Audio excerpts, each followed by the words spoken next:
Well, good morning, everybody, and welcome back to the back porch. This week, we're going to do something different. I'm going to play your Meditation Monday video another day this week. And today, since it's the day after St. Patrick's Day, You don't tell me! I thought I would follow up on some of the comments I made about St. Patrick yesterday. There are so many more fascinating details about him. For one thing, did you know that his name was not Patrick? Well, why do we call him Patrick today? Well, his actual name was Maven Sukkot.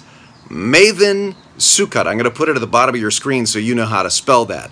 So why do we call him Patrick? Well, as you'll recall, he was kidnapped when he was 16, sold as a slave to Irish people, escapes when he's 22, and ends up in France, living a happy life until he's 41 years old. Then he has a vision of an Irishman calling him back to Ireland to become a missionary, to share the gospel with the very people who had enslaved him. Now, why do we call him Patrick? Well, from the time he was 22 till about 41, he studied for the priesthood, and people would call him Father Maven. Maven was his name, Father was his title, Father Maven.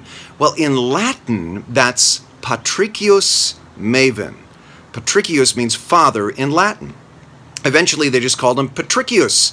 And in English, that got shortened to Patrick. So Patrick isn't his name, Patrick's his title. It's like calling me Pastor. He is Father Maven, and Patrick just is a shortened version of the word father, and that's why we call him Patrick to this day. But his name is Maven Sukkot. Well, I found a great quote in his autobiography called Confessions. And in this quote, he talks about what it was like to daily face assassination attempts and all kinds of other threats from the Druid priests up in Ireland. They tried to assassinate him several times. They tried to poison him. They actually killed his driver at one point, his chariot driver, and narrowly missed killing St. Patrick. But he kept on going. Why? Well, listen to this quote from Confessio, his autobiography. He says, "At the dawn of every day, I expect either sudden death or being taken back as a slave or some other such misfortune.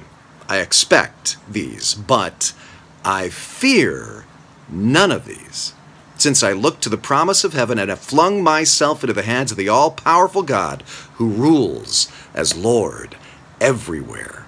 Now, I love that because he was realistic. He was going, yeah, I expect trouble, but I'm not afraid of it because I fear the risen Lord who rules over all. And you know what? If you have that kind of an attitude, you're going to have a great day and a great life too, because we serve the same Lord.